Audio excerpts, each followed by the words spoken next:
që diskutohet çështja e kilogram. A ke hip, a ke ra. Mirë po, a ke pa që diskutohet çështja e imanit. A ke hip, a ke ra. Se kilogram shkojnë të nalt e poshtë, edhe imani shkojnë të nalt e poshtë. Ti me imanin, a i ma nalt, a i ma poshtë.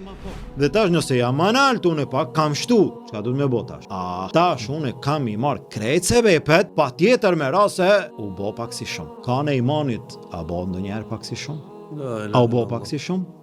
Që tolero, u bo pak si shumë. Tash nga ana e dunjas, ndoshta të me marrë lloj gjëra për dobësim, me arrit qëllimin. Çfarë? Pamja trupore. E tash, e arrite.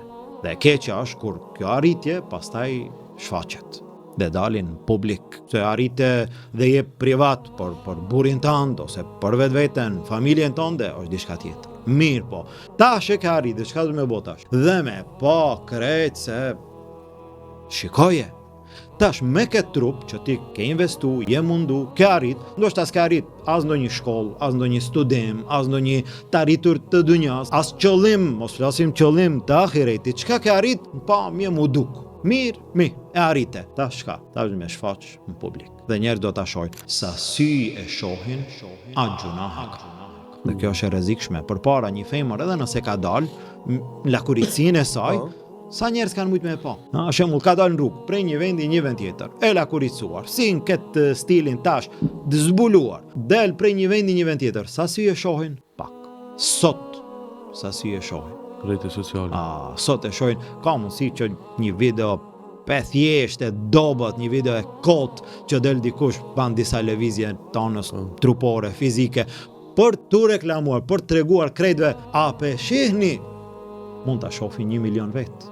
1 milion. Ato 1 milion janë dëshmitar kundër teje në ahiret. Krejt do thonë që po, ne e kemi pa. Dhe kjo është ai aspekti apo ajo ana e gjunahave të cilat janë gjunahet haptas. Ndërsa pejgamberi sallallahu tha, gjithë ummeti im janë i falur.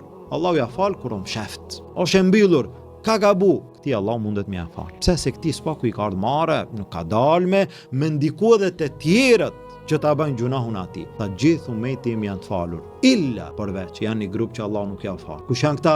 Ata që dalin haptas. E këta që dalin haptas, me foto, me video, po edhe njëtën e përditshme në mesin e njerëzve, gjunahu është i madh, gjunahu është i rrezikshëm. E arrite trupin, e arrite pamjen. Të lavdruan njerëz, ti shkruajtën 1000 komente, i arrite krejt. Erdhë momenti vdiqe. Cila është veshja e parë? Veshja e parë është qefin. As me ndonjë firmë, as ndonjë brand, as ndonjë emër, as ndonjë kvalitet, një qefin i thjesht. Dhe pastaj, qaj trupi që ti ke menduar se me atë po arrin ndonjë gjë, do ta hajnë krimbat barë. Çka do të mbetet? Do të mbeten veprat, do të mbeten sevapet, apo do të mbeten gjunahet.